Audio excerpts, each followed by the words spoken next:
ధన్యవాదాలు అధ్యక్ష. కేటీఆర్ గారు మీకు హరీష్ రావుతో పొలిటికల్ ప్రమాదం గుర్తుపెట్టుకోరు.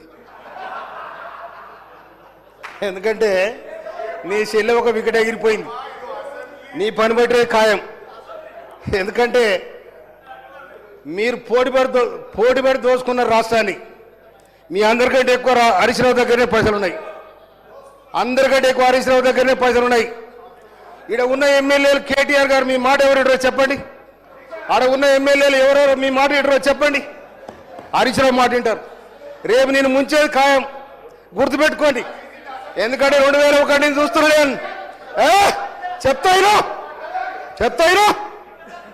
మీరు గౌరవ్ ఖడేసియర్ గారి మీద ఇట్లా కత్తులు కూడా కోలాడ ఆడుతాం బిడ్డ. కబర్దార్.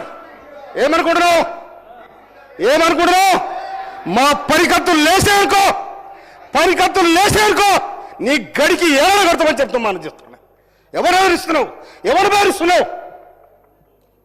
అందుకోసమనే దళితులంటే గిరిజనులంటే లెక్కలేని తన మీద మీరుంటే మీ గడిలో దొర్రే రోజు కూడా వస్తారు కూడా తెలుస్తారు. నేను అందుకోసమనే ఇమ్మీడియట్లీ అధ్యక్ష వాళ్ళు కడియం సిఆర్ గారికి బేస్ చెప్తా క్షమాపణ చెప్పాలని డిమాండ్ చేస్తా ఉన్నా నేను.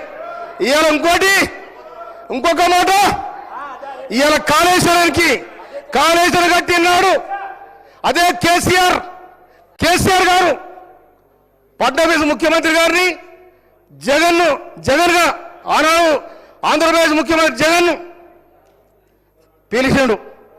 ఆనాడు ఇరిగేషన్ మినిస్టర్ ఎవరు? హరీష్ రావు గారు. నీ పేర్లే ఊర్లేడా? మీ పథకాల పంచాయతీ వచ్చి నిన్ను కూడా పిలవలే. అందుకోసం మీ కుటుంబాలలో వెళ్ళున్నాయి. అందుకోసం కాంగ్రెస్ పార్టీని తెలంగాణ వేలాది మంది తెలంగాణ రక్త తర్పణ చేసి తెలంగాణ తెస్తే నిట్టాయిలో దోచుకున్నారు. మీ పంపకాలు కూడా పంచాలు వచ్చినాయి. అందుకోసం ఆ పంచాలు కాంగ్రెస్ మీద రుద్దాన్ని కూడా మీకు హెచ్చరిస్తా ఉన్నా నేను. అసలైన తొలి వెలుగు. ఫాలో వాట్సాప్ @తొలి వెలుగు official.